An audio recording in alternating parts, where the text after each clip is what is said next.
구약 성경 에스겔 37장 1절부터 14절을 함께 봉독하도록 하겠습니다. 여호와께서 권능으로 내게 임재하시고 그의 영으로 나를 데리고 가서 골짜기 가운데에 두셨는데 거기 뼈가 가득하더라. 나를 그 뼈 사방으로 지나가게 하시기로 본즉 그 골짜기 지면에 뼈가 심이 많고 아주 말랐더라. 그가 내게 이르시되 인자야 이 뼈들이 능히 살 수 있겠느냐 하시기로 내가 대답하되 주 여호와여 주께서 아시나이다.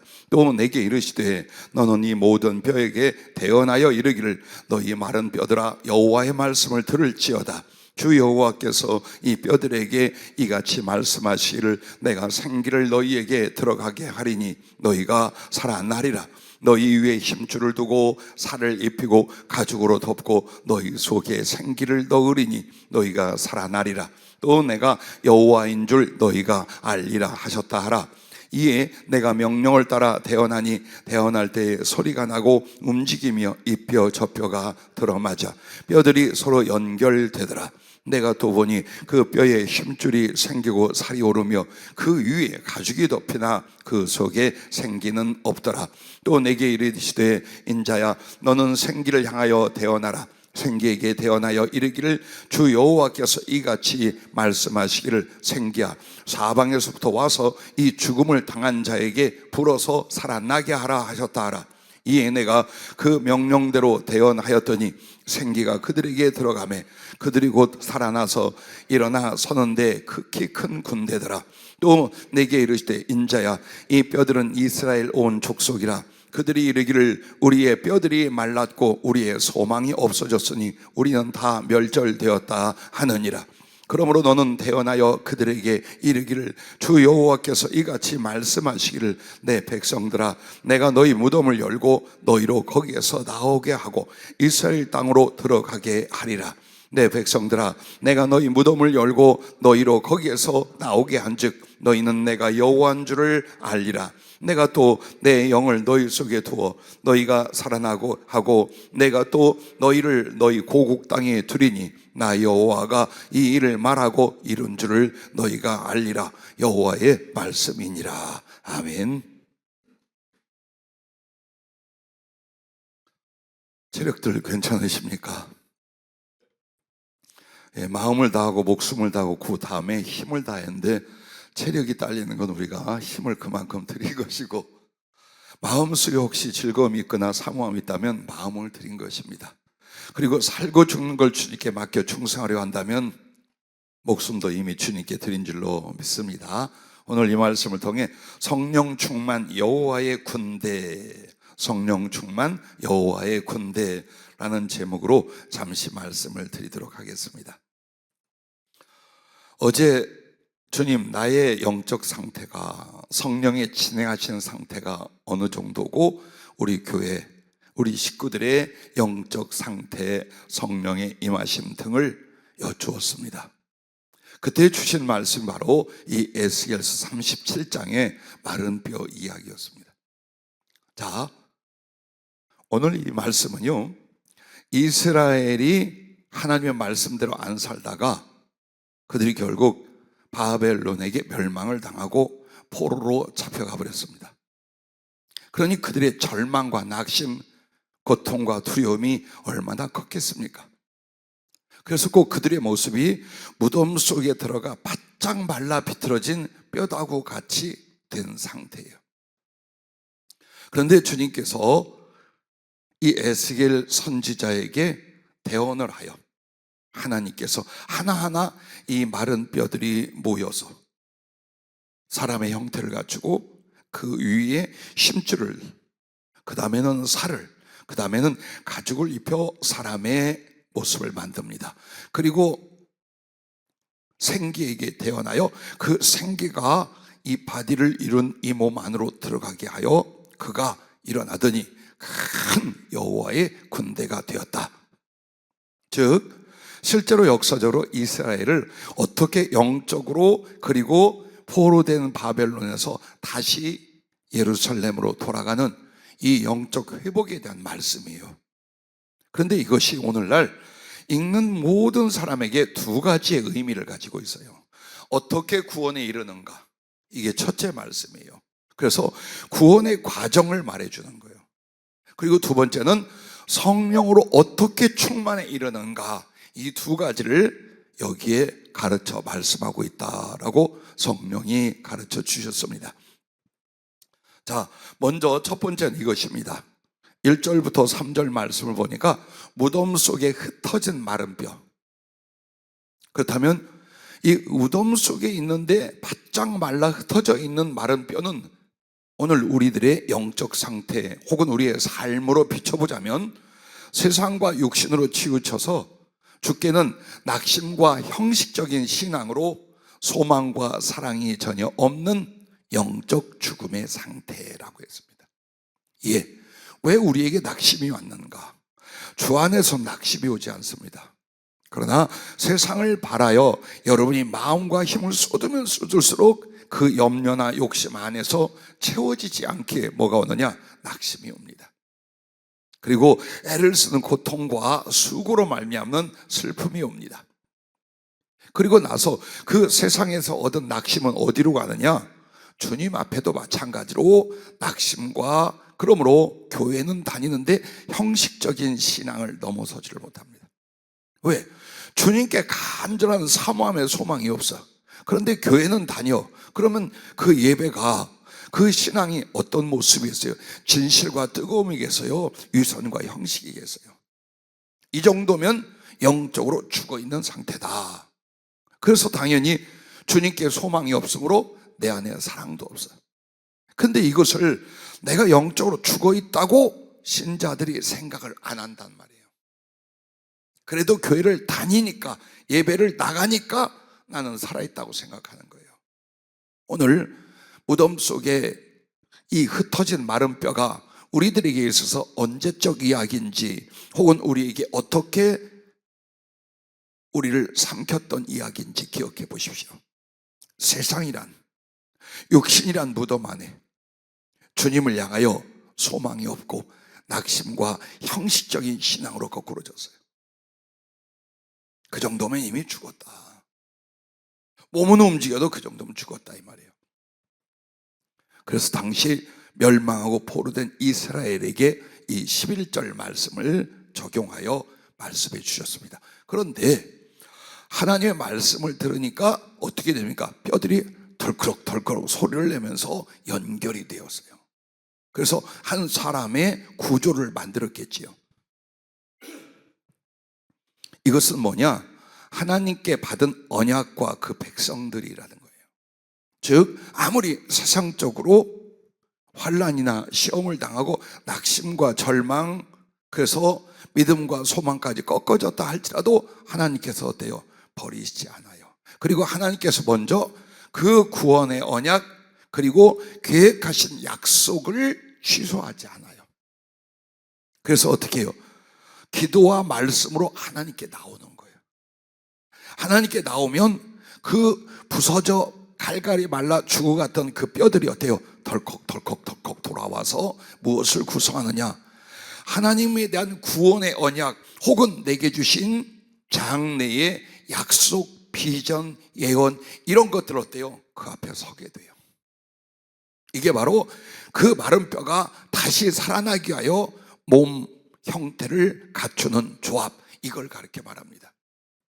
여러분, 뼈 하면 이 말씀이 기억날 거예요. 요한복음 19장 36절에 이 일이 일어난 것은 그 뼈가 하나도 꺾이지 아니하리라 한 성경을 응하게 하려 함이라. 예수께서 십자가에 죽으시고 치워달라 하니까 확인 사살을 어떻게 하냐? 도끼로 무릎을 찍어버립니다. 그럼 살아있을지라도 호흡곤란이 급격하게 일어나서 빨리 죽어버립니다. 그래서 대부분 십자가에 달린 사형수들이 살아있으면 도끼로 무릎을 찍어서 곧바로 죽였어요. 그래, 예수님도 그렇게 하려고 보니까 돌아가신 것 같아. 그래서 창으로 옆구리를 팍, 왜? 혹시 살아있어도 죽어라 이 말이에요. 그래서 예수님의 옆구리는 심장을 관통했던 거예요. 그랬더니 이미 그가 돌아가셔서 물과 피가 심장에 터져 나온 걸 보았습니다. 근데 이걸 본 요한은 뭐라고 말합니까? 그 뼈가 하나도 꺾이지 아니라 한 성경을 응하게, 그게 이루어졌다 이 말이에요. 그러면 예수님의 뼈, 부러지거나 꺾이지 않은 주님의 뼈는 뭘 상징하느냐, 무엇을 말하느냐? 같은 의미입니다. 주님의 뼈가 꺾이지 않았다는 것은 사단이 주님의 몸을 상하게 하고 죽일지라도 주님의 중심과 아버지와 우리를 향한 언약은 결코 훼손할 수 없었다, 그걸 말하는 거예요. 그래서 한 영혼의 중심 혹은 우리에게 주신 하나님의 언약, 그것이 바로 우리의 뼈라 그 말입니다. 그래서 여러분이 아무리 영적으로 무너지고 낙심한 상태에 가 있을지라도 기도하며 말씀을 받으면 다시 어디로 가요? 주님의 부르심은 그 약속 앞으로 데려와요. 엉망진창이 돼서 집 나간 아들처럼 엉망진창이 돼서도 다시 불러옵니다. 그래서 어디 앞에 서게요? 믿음도 별 볼일 없고 소망도 사랑도 다 무너져서 다시 포기합니다. 하나님께 주신 언약, 하나님께 주신 그 약속을 다시 바라는데, 이 바라는 소망이 뭐냐? 주의 부르심으로 하나님 앞에 나온 거예요. 그래서 여러분과 나는 아무리 어렵고 혹은 우리가 패배를 당했을지라도 기도와 말씀으로 나가라, 다시 붙들어라. 그리하면 그 말라 비틀어진 무덤 속의 뼈 같은 내 영혼과 삶이 그래도 하나님의 언약 앞에, 그의 주신 약속 앞에 나가 소망으로 서게 되더라. 그걸 가르쳐 말씀해 주고 계신 것입니다. 그러므로 여러분과 나는요, 어떤 상황에도 기도하여 말씀 받을 때 구원의 언약 혹은 장래 예언의 약속으로 주님이 부르십니다. 그 주님의 부르심 안으로 여러분은 나아가게 되고 다시 그 언약을 붙드는 상황으로 가게 됩니다. 우리 여러분과 내가 힘들다, 어렵다, 그래서 마음속에 지치고 낙심이 올 때에 기도의 자리로 오십시오. 그리고 말씀을 붙드십시오. 그러면 내 속에서 꺾을 수 없는, 누구도 밟아 뺏을 수 없는 예수 그리스도의 십자가의 언약, 그 구속의 언약과 나를 사랑하사 어떻게 쓰시겠다는 그 약속이 우리 앞에 생생하게 다시 서게 되는 것입니다. 자, 이걸 우리에게 가르쳐 주셔서 나는 여러분들이 이 과정을 지금 건너왔다고 봐요. 그 다음에 세 번째는 이제 그 뼈에 생긴 힘줄을 말합니다. 8절 상반절에 보면 내가 또 보니 그 뼈에 힘줄이 생기고, 예, 그렇습니다. 예를 들어서 해부학적으로 지금 말하는 거예요. 뼈만 있는데 거기에 살을 먼저 붙이지 않아요. 그 근육을 움직일 수 있게 하는 것이 바로 힘줄이에요. 그래서 그 뼈의 조합 위에 힘줄이 탁탁 생기게 만든 거예요. 그럼 이것은 우리의 영적으로 무엇을 말하느냐? 이것입니다. 믿음이라고 하셨습니다. 자, 그 다음 이 힘줄과 살과 가죽의 관계를 여러분이 기억을 하셔요. 듣고서 믿음이라고 하셨어요. 왜? 믿음은 말씀을 영접하고 그 말씀을 행할 수 있는 심령과 힘, 생활이랍니다. 그래서 일단 우리에게 말씀도 좋고 여러 가지 다 좋지만 그 주님께 주신 기본적인 말씀을 가지고 뭘 삼는 거예요? 믿음이 회복되는 거예요. 믿음이. 그래서 이 믿음이 바로 뼈, 자신과 하나님의 언약을 붙들어 세우게 하는, 그래서 주님은 우리에게 믿음부터 주시더라, 그걸 말합니다. 자, 네 번째는 8절 중반절에 보면 이렇게 말합니다. 자, 힘줄이 생기고 살이 오르며. 그래요, 사람은 살이 있어야 돼, 근육이 있어야 돼요. 그리고 이 살, 근육이 뼈를, 그리고 힘줄, 기타 모든 생명력에 중요한 관여를 합니다. 그래서 여러분 나이 드셔도 근육이 빠지면 안 돼요. 비계 말고. 비계는 보내셔도 돼요. 근육은 빠지면 안 돼. 그러면 이렇게 살이 차오르는 걸 뭐라고 성령이 말씀해 주냐? 살은 말씀의 풍성함이다 라고 하셨습니다. 즉 요한복음 15장 7절에 너희가 내 안에 거하고 내 말이 너희 안에 거하면 무엇이든지 원하는 대로 구하라 라고 하셨어요. 또 골로새서 3장 16절에 보면 그리스도의 말씀이 너희 속에 풍성히 거하여, 이렇게 말합니다. 그러므로 모든 지혜로 피차 가르치며 권면하고 시와 찬송과 신령한 노래를 부르며 감사하는 마음으로 하나님을 찬양하고, 즉 여러분의 마음, 여러분의 의식 안에 하나님 말씀이 풍성히 거하게 하는 거예요. 그게 바로 살을 채워가는 과정이에요. 이제 이 살을 많이 채우지 못한 사람은 힘든 일 못해, 큰 충성 못한다 이 말이에요. 큰 믿음도 안 생기고 큰 사랑 충성도 안 생겨. 그래서 여러분이 믿음의 힘줄 위에 말씀의 살을 계속 채우는 일을 주님 먼저 시킨 거예요. 왜? 이 말씀이 믿음을 주관하고 그 다음에 나머지를 또 주관하게 돼 있어요. 그래서 믿음의 위에 바로 하나님 말씀을 계속 받아들이고 깨우치고 적용하게 만드는 거예요. 이것에 힘쓸 수 있기를 바라요. 여러분은 근육을 늘려간다 생각하시고 모든 생명력, 활동력이 근육에 있다고 우리의 육체가 말하는 것처럼 우리에게 있어 근육과 살이 뭐냐? 말씀의 분량이에요. 여러분 안에 그 말씀은 지식으로 들어와 기억돼야 돼요. 그리고 여러분이 그 말씀을 믿고 내 안에 적용을 시켜야 돼요. 그게 바로 말씀이 나를 주장하는 분량만큼 내가 말씀으로 풍성한 사람이 된 거예요. 반드시. 그래서 감정이나 생각이나 판단이나 계획이나 모든 관계를 여러분이 이 속에 말씀이 풍성하면 뭘로 결정하느냐? 말씀으로 결정하게 돼 있어요. 말씀으로 감정을 다스리고 말씀으로 생각을 주관하고 말씀으로 꿈과 계획을 말씀으로 분별 전부 다 하기 시작하는 거예요. 그럼 이 사람 좌로나 우로나 치우칠까요? 자기 마음대로 살까요? 사단이 잡아먹을 수 있을까요? 세상이 이길 수 있을까요? 못 이겨요. 근데 왜 우리가 뒤집어지고 엎어지나? 말씀이 없어서 말씀이 나의 생각과 분별력과 감정을 주장해 주질 않아. 그러니까 계속해서 인간적인 생각, 인간적인 감정, 인간적인 판단밖에 못하는 거야. 이래가지고 이기겠냐고요. 절대 자기 극복을 못해요. 사단이 얼마든지 갖고 놀고 짓밟고 잡아먹고 할 수 있어요. 그래서 공중에서의 마귀는 어떤 걸 가져가려고 그래요? 여러분 안에 영접되지 않은, 적용되지 않은 말씀을 혹 듣고 있으면 그거 확 뺏어버리려고 하는 거예요. 그래서 여러분이 항상 내가 말이야 이렇게 살았고 나는 이렇고 나는 선포, 그딴 절대 하지 말아요. 성경에 주님이 뭐라고 하는 거 이것만 생각해야 돼요. 욱 올라왔어요? 그러면 성경에 주님 뭐라고 해서 노하기를 더디하고, 그렇구나 주여. 성질을 내더라도 해지게 돼 빨리 그거 처리하고.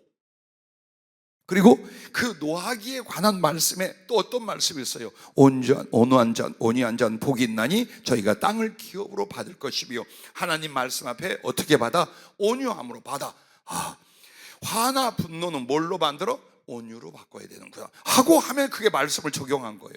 즉 말씀이 자기를 다스린 거예요. 자, 염려가 왔어요. 그런데 아무것도 염려하지 말고라고 빌립보서 4장 6절에 말해. 그러니까 아무것도 염려하지 말려면 어떻게 되냐? 모든 그 염려거리들을 기도와 간구로 하나님께 감사함으로 아뢰봐라. 즉 하나님께 먼저 감사를 이끌어내고 감사를 하면서 내가 걱정하고 염려할 것들을 하나하나 고백해봐라. 그럼 하나님의 역사가 일어나는데 모든 지각에 뛰어나신 하나님의 평강이 그리스도 예수 안에서 너희 마음과 생각을 다스리신다 그랬어요. 즉 하나님의 응답은 이 불안하고 두려워하는 마음속에 염려를 이고 평안을 주었어. 그러면 이 기도는 다 응답되고 해결된다는 뜻이에요. 이게 말씀이 자기를 주장하는 거예요.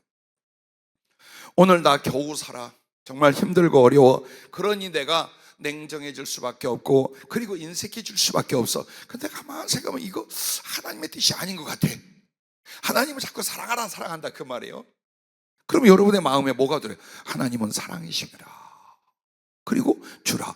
그리하면 내가 너희에게 도로 넘치도록 흔들어서 주겠다는 말씀이 또 기억나는 거예요. 그리고 무엇보다도 나의 계명을 가지고 지킨 자라야 나를 사랑하는 자니. 근데 그 계명이 뭐예요? 내가 너희를 사랑한 것처럼 너희도 서로 사랑하라 이 말이야. 그래 이 말씀이 속에서 떠오르면 어때요? 미워하거나 냉정하거나 인색하는 마음이 점점점 사랑으로 바뀌어가는 거예요. 더더군다나 사랑을 못하겠어. 그럼 이 말씀이 이제 떠오르는 거예요. 긍휼이 없는 자는 긍휼이 없는 심판을 받으리라. 그러나 긍휼히 여기는 자, 긍휼을 베푸는 자는 심판을 이기고 자랑하리라. 이 말이 보니까 여러분의 구원이 어디서 오느냐? 받은 바 긍휼을 남에게 베풀 때 온다 이 말이에요. 만약 사람에게 자비와 긍휼을 안 풀면 주님도 절대로 이 싸가지 없는 인간하고 긍휼을 안 베푼다 이 말이에요. 그런데도 그냥 버틸래요? 말씀이 없으면 고집으로 버티는 거야, 자기 감정으로. 근데 말씀은 어때요? 살아서 역사하시는 주님의 명령이고 인격이고 능력이야. 그래서 그 말씀을 자꾸 내 가슴에 적용하면 바뀌더라 이 말이에요. 우리가 바뀌더라.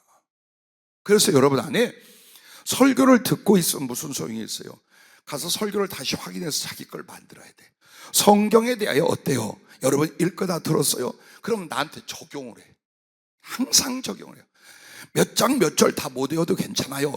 말씀 알잖아요. 단어들 알잖아요. 뜻 알잖아요.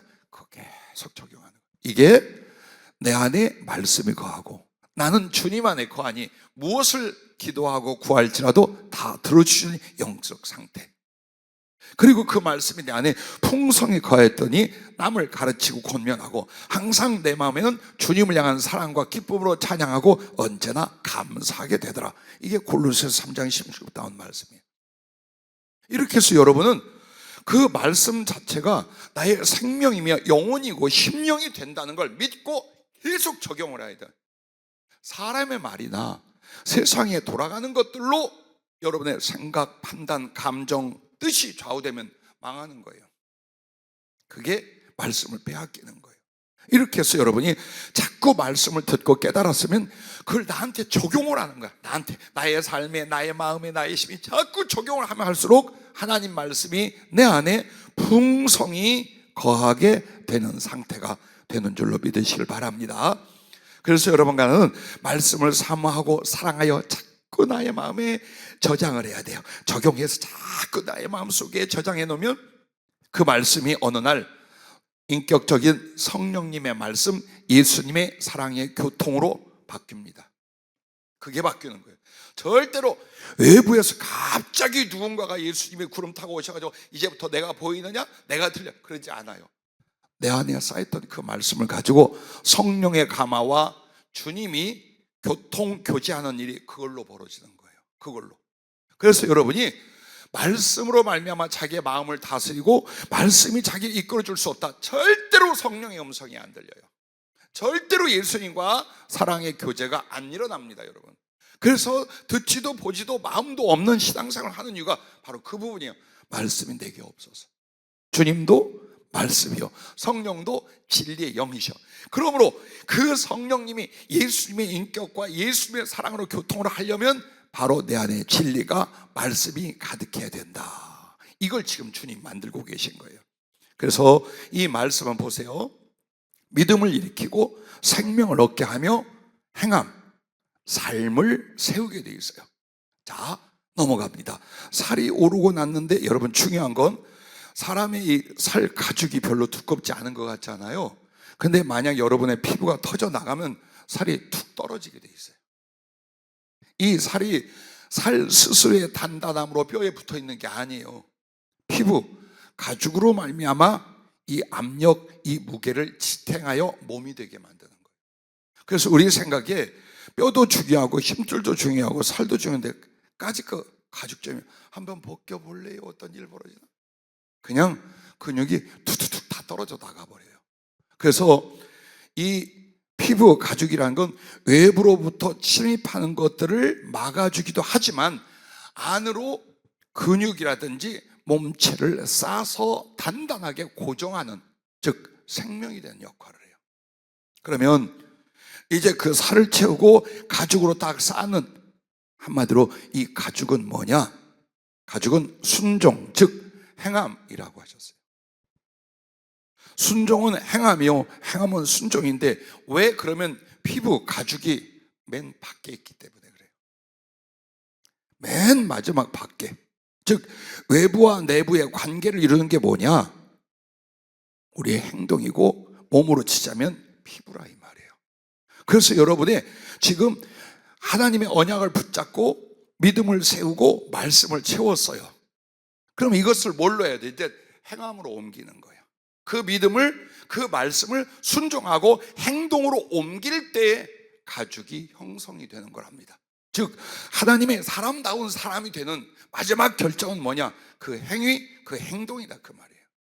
만약 말씀을 아무리 많이 내가 기억을 할지라도 행동으로 순종으로 안 들어가면 그 말씀은 내게서 다 증발되게 돼 있어요.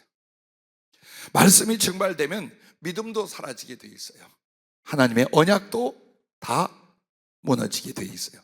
그래서 여러분에게 중요한 건 하나님 말씀이요, 그리고 이 말씀을 통해 이제는 어떻게 되냐? 순종하고 행하는 것입니다.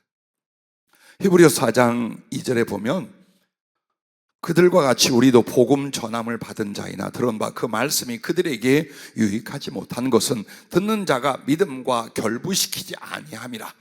자, 들은 말씀을 믿음과 결부시키다. 믿음이면 믿음이지 믿음과 결부, 예전 성경에는 믿음을 화합하지 않으면 이렇게 나왔었어요. 그럼 이 결부가 뭐냐? 믿음을 나의 삶으로 실천하다 이거예요. 아무리 하나님 말씀을 듣고 십자가의 복음을 들어도 내가 이것을 삶 속에서 연결하지 아니하면 나에게 그것이 허무가 된다, 헛된 것이 된다, 그걸 말하는 거예요. 그래서 성경 읽고 기도하고 예배 드려도 나는 나의 삶이나 중심은 이 말씀 따라서 살아가지 않아. 행위가 없고 순종이 없어. 다 무너지게 돼 있다 이 말이에요. 그러므로 여러분과 나에게 야고보서 1장 21절부터 이렇게 말합니다. 22절에 보면은 너희는 말씀을 행하는 자가 되고 듣기만 하여 자신을 속이는 자가 되지 말라. 그리고 21절에는 구원할 바 마음에 심어진 말씀을 온유함으로 받으라. 즉 이 말이 뭐니까 하나님 말씀을 무시하거나 부딪혀 내보내지 마라. 겸손하고 온유함으로 받고 그 다음에 행동으로 옮겨라. 이것이 구원을 가져다 주고 그 하나님 말씀의 모든 약속을 너의 것이 되게 한다. 그걸 우리에게 가르쳐 주고 계신 것입니다. 야고보서 2장 20절에 보면 네가 보거니와 믿음이 그의 행함과 함께 일하고 행함으로 믿음이 온전하게 되었느니라 라고 말합니다. 그렇습니다.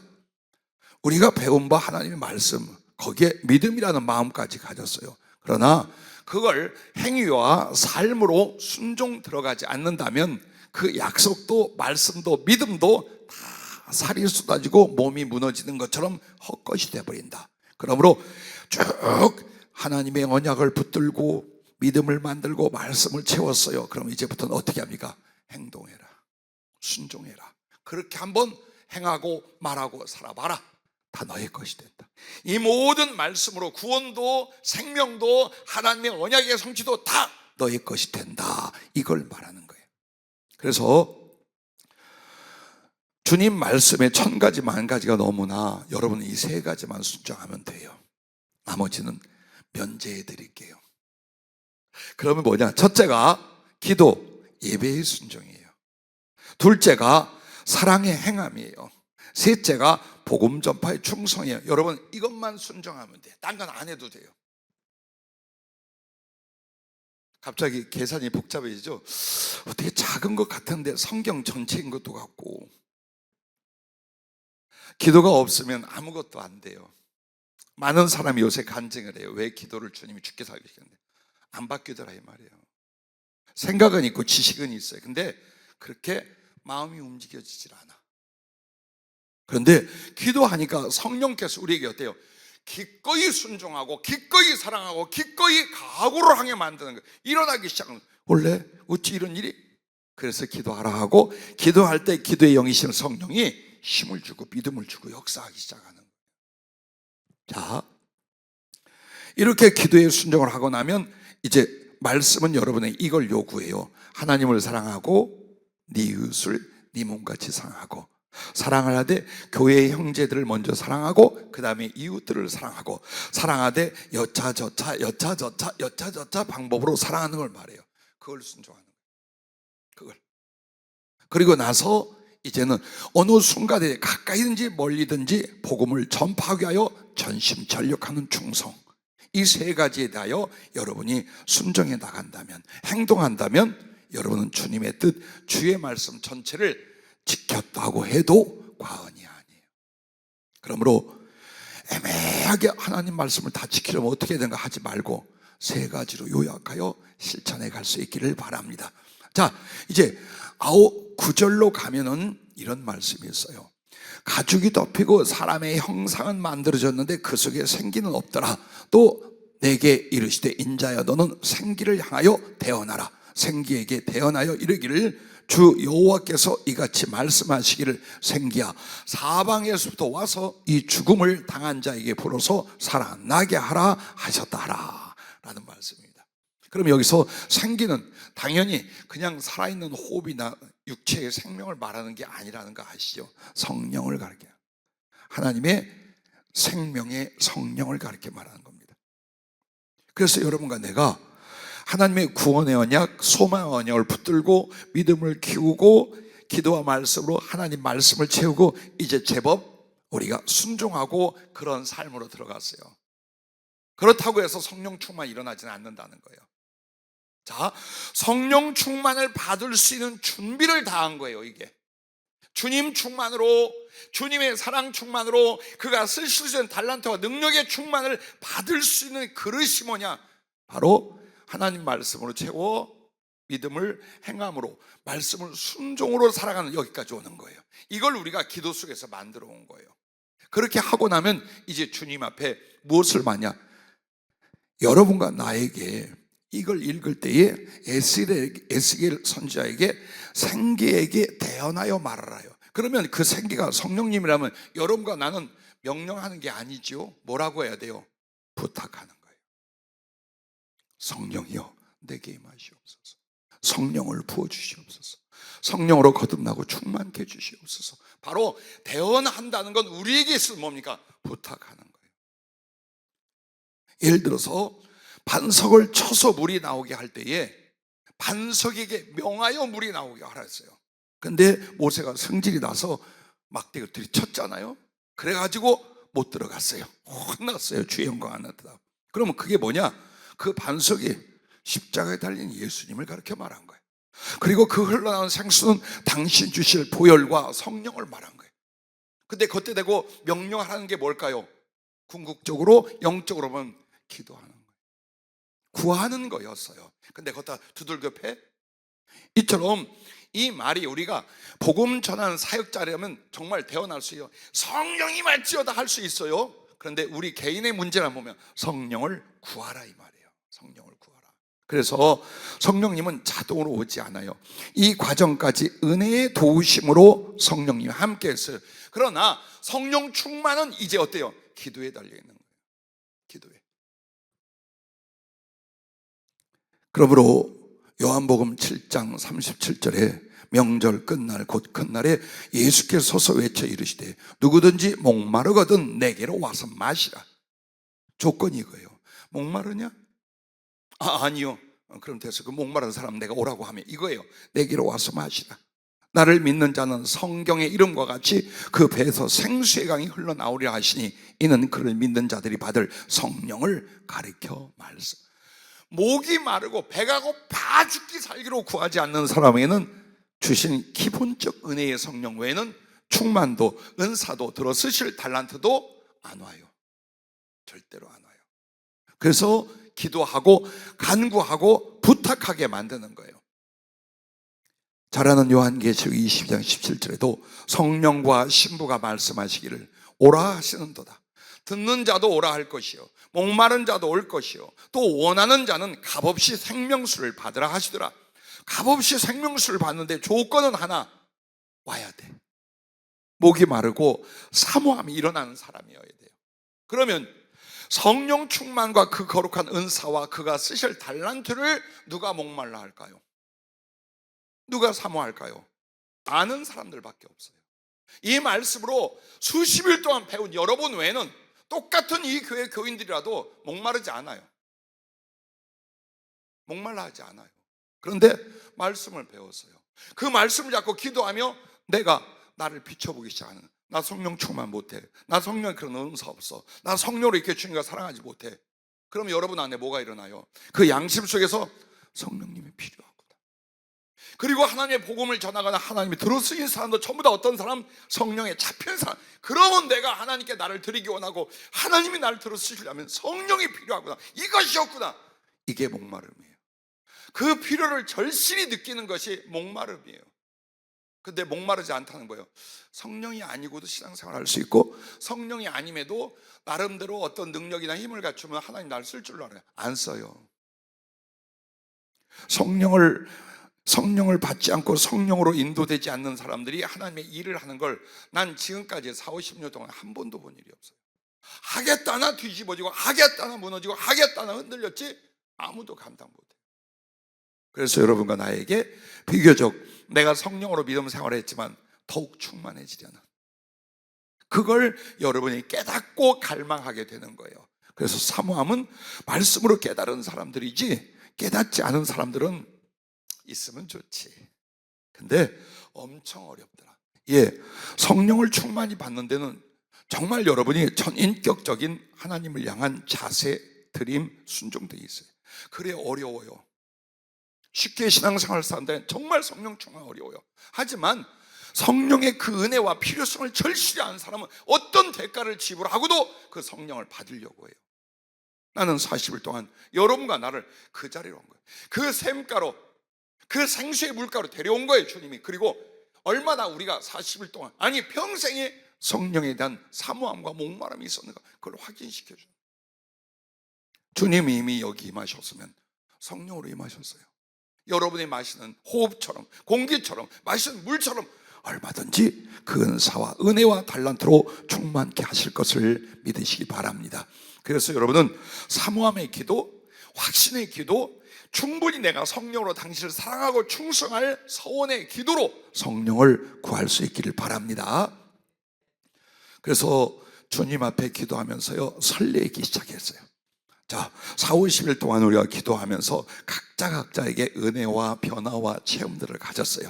그러면 이 두 번째로 들어갈 때 무슨 일이 일어날까요? 어떤 성령의 역사가 일어날까요?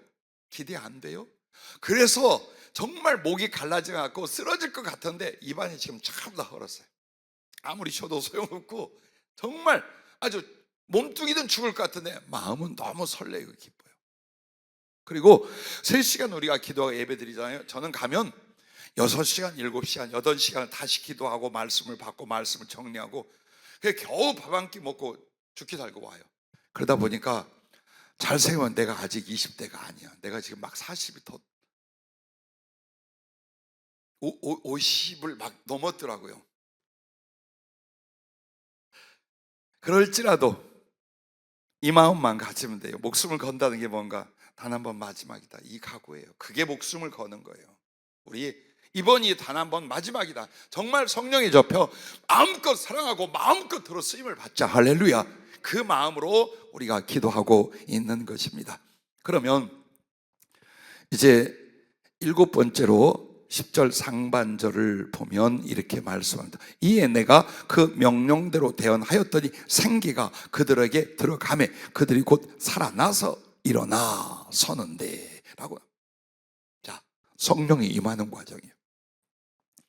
즉 그 생기가 그들에게 들어갔다, 그들이 살아나서 일어났다는 건 성령을 받고 거듭나고 충만케 됨, 이 과정을 가르쳐 말하는 겁니다.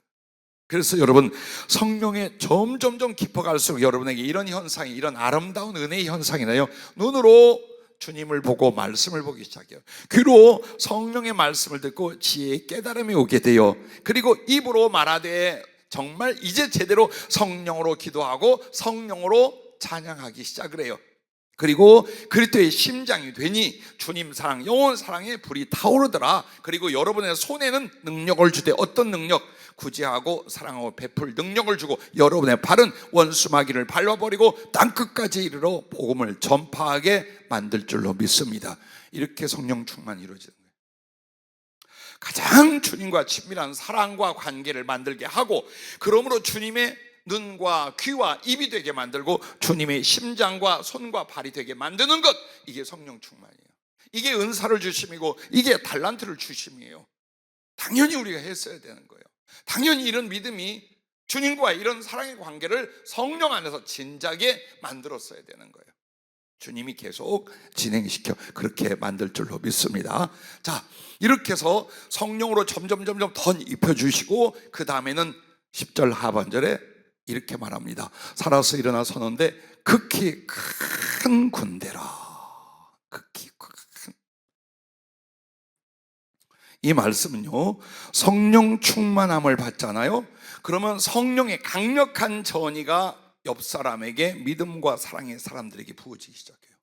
왜 기도가 혼자 할 수도 있어요. 그런데 왜 모여서 기도하겠느냐? 주님의 제자들도 주님 승천하실 때 120여 명이 다락방에서 한 마음으로 온전히 매달려 기도했어요. 그때 열흘 뒤에 성령 충만, 성령 강력한 강림이 일어났어요. 그 이유가 뭐냐? 성령은 불처럼 전이 되게 돼 있어요. 그래서 저부터 성령으로 다시 주님이 또 세우는 이유가 뭐냐? 나 혼자 성령 충만과 은사 충만 받아서 나 혼자 나가라는 게 아니라 내가 그렇게 되면 우리 식구들이 함께 성령의 불이 전이가 되게 돼 있어요. 그래 모여있는 게, 그럼 이 모임이 뭐냐? 주의 이름으로 서로를 사랑하고 서로를 신뢰하고 서로 같은 목적을 갖게 돼요. 그래서 한 성령님이 전체 같은 마음을 막 불로 태우기 시작하는 거예요. 이게 성령의 전이에요. 이게 바로 한 사람이 성령으로 섰더니 그 사람과 그 사람들이 전부 다 뭐가 되냐? 군대가 되더라. 이게 바로 성령의 전이가 강력하게 일어납니다. 그래서 아마도 여러분에게 임하는 성령의 나타남과 은사들이 저랑 비슷할 거예요. 왜? 이게 영적 전이에요. 생소한 것이 나타날 수도 있어요. 그러나 대부분 보면 어떠냐? 같은 마음, 같은 심장, 같은 비전으로 같은 은사들과 능력들이 점점 나타나기 시작한답니다. 얼마나 성령에 잡히는 사람이 많은가, 그 교회에 혹은 그 공동체와 그 하나님의 일을 할 사역에 얼만큼 성령에 충만한 사람들이 있는가가 능력이에요. 그들은 불덩이라 다 전이가 돼요. 마음이 전이가 돼요. 주님을 사랑했다면 그 사랑의 마음이 옆 사람에 흘러가게 돼 있어요. 그리고 복음을 전하면 그 복음의 능력이 흘러가게 돼 있어요. 가만히 있고 작은 친교와 함께 기도만 해도 성령님 막 전이가 되기 시작을 해요. 반드시 그렇게 된답니다. 이게 군대예요. 사무엘이 다윗에게 성령을 부었어요. 엘리야가 엘리사에게 성령의 전의를 일으켰어요. 별로 유명하지도 않고 유명세를 떨어 충성도 안 한 것처럼 나타난 아나니아라는 제자가 그 대사도 바울에게 안수함에 성령이 임했어요. 바울은 디모데에게 했어요. 베드로는 고넬료에게 성령을 받게 했어요. 바나바는 마가에게 성령을 받게 했어요. 이처럼 성령의 전의를 누군가 혹은 어느 집단이 받기 시작하나요?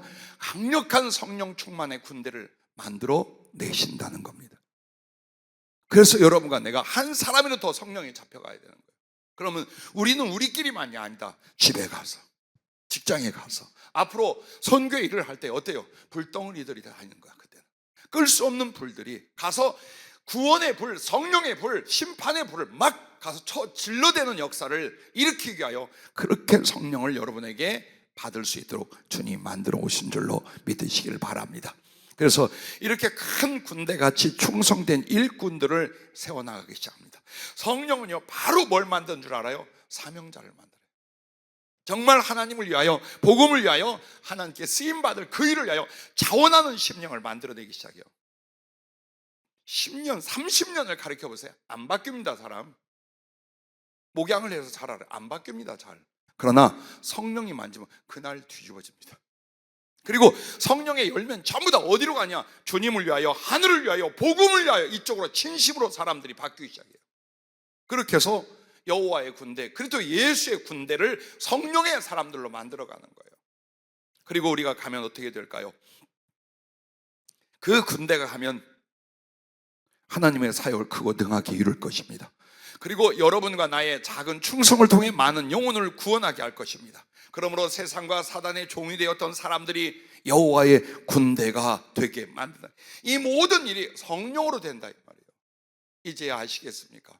우리가 선교 기업을 세우고 물질로 주의를 할 때도 그것을 주관하는 이가 성령이셔요. 그리고 그것을 순종하고 충성하는 가슴은 성령에 잡힌 가슴이어야 돼요. 그래야 실패하지 않아요. 그래서 주님이 여러분과 나에게 먼저 믿음, 먼저 말씀, 먼저 기도, 그리고 성령에 잡힌 이 과정을 진행하고 계신 것입니다. 여러분이 잘 아는 요한계시록 7장 3절부터 4절과 그리고 14장 1절부터 5절까지 보면 14만 4천이라는 하나님의 사람들이 나와요. 그거 이단들이 잘 사용하잖아요. 그런데 이게 무슨 뜻이냐? 14만 4천을 계시록 7장에 보면 세상에 대환란이라는데 그 바람을 잡게 하고 하나님의 인을 14만 4천 명에 찍어요, 천사들이. 그러면 이 하나님의 인이 뭐냐? 성령이에요. 성령이에요. 즉 마지막 때에도 하나님이 특별히 쓰실 사람들은 그냥 너 하고 뽑지 않아요. 가서 도장을 찍어요. 성령의 인, 사명의 인, 목숨 걸고 주를 사랑할 그 인을 성령으로 찍어주는 거예요. 그 사람들이 있어요. 그러면 성령의 인은 가만히 있는데 오늘 아니요, 이렇게 죽기 살기로 사모한 사람들한테 하는 거예요. 그렇게 하는 거예요. 그게 14만 4천이에요. 그들에게는 성령의 충만함과 그리고 그리스도를 향한 특별한 정절과 사랑, 그리고 영혼들을 그렇게 구원하고 고난과 죽음을 당할지라도 끝내 이기고 승리하여 하나님께 영광과 찬양과 그리고 사랑을 돌리게 됩니다. 그래서 그들이 7장에 나온 그들이 14장으로 가면 시온산에 어린 양이 있는데 그 주님 보좌 앞에서 어때요? 그들만이 부를 수 있는 새 노래, 그걸 부르게 돼요. 그들은 주님을 위하여 정절을 지킨 자요, 거짓이 없는 자요, 목숨조차 바친 자들이에요. 그럼 이게 인력으로 됐느냐, 인격으로 됐느냐? 아니, 성령으로 됐다 이 말이에요. 성령으로.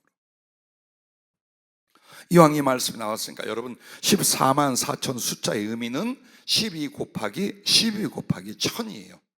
그것이 14만 4천. 당연히 14만 4천이라는 정확한 숫자 개념이 아니죠. 상징수죠. 그럼 이게 뭐냐? 12 곱하기 12, 이건 구약과 신약 시대, 그리스도를 기점으로 해서 그 전 시대와 그 이후의 시대에 선택받은 성도들, 계시록에는 이기는 자들이라고 나옵니다. 먼저는 이게 그 뜻이에요. 정말 하나님이 성령으로 인치고 구별하여 끝내 복음과 신앙에서 이기는 사람들, 그들이 옛날에도 있었고 주님 이후에도 있어. 그래서 그 전 시대 12, 그 시대 12, 12가 선택의 수예요. 이렇게 해서, 그런데 천이라는 건 뭐냐? 이렇게 하면 설교 참 쉽겠다. 천이라는 건요, 다음으로 넘어갑시다. 한마디로 아주 많음, 엄청나게 많음에 대한 상징이에요. 그래서 그런 사람들이 수를 셀 수 없이 많다라는 뜻이. 그리고 이제 역사적으로 주님 이후 시대로 가면 어떻게 되냐?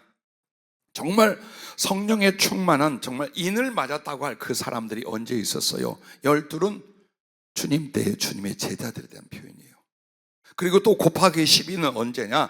마지막 때에 12 사도 같은 증인들이 무수하게 성령으로 말미암아 일어나실 것을 예언하는 내용이에요. 그래서 이미 12는 어때요? 주님 오셨을 때에 그렇게 강력한 부름받은 제자들이 성령으로 복음을 전하고 하나님의 일을 했어요. 그리고 나서 12는 뭐냐? 이제 마지막 때, 정말 예수님이 오실 것을 준비할 그 시대에도 강력한 성령을 부는 성령 충만한 하나님의 사람들이 12 선택되어 일어날 것이다. 그래서 아무리 세상에 환란이 많고 세상에 배반과 악이 많을지라도 성령으로 하나님을 사랑하는 사람, 능력으로 쓰임받을 사람들은 하나님이 세우더라 이 말이에요. 난 여러분이시길 바래요. 여러분들이 그리 되시길 바래요. 그러므로 성령 충만한 주의 일꾼들이 엘리야와 엘리사처럼 하나님의 불병거와 마벽이 되는 거예요. 생각해봐요 여러분. 전투에서 그 당시 최고의 무기가 병거였습니다. 그 병거란 작은 손수레에 말이 몇 필씩 달려요.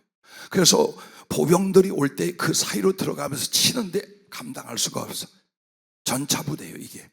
그래서 그 마병들이 치고 가고, 마병들은 한마디로 거기에 탄 군대를 가리키고, 병거들은 뭡니까? 말들에 의하여 끌려가는 수.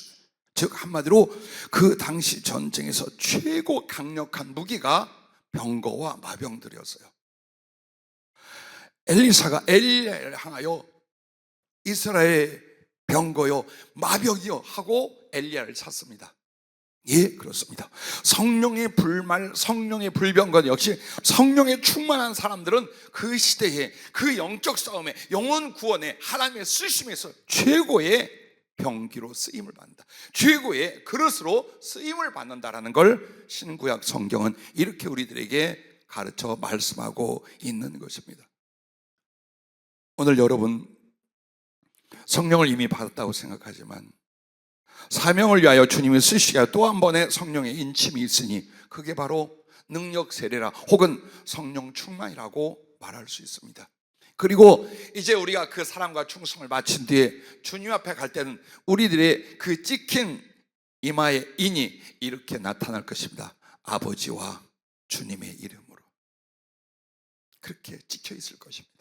그러므로 오늘 여러분과 나에게 아마도 만나서 많은 세월 같이 보냈습니다만 이번엔 저의 각오도 남다르고 여러분의 중심도 남달리 간절할 것입니다.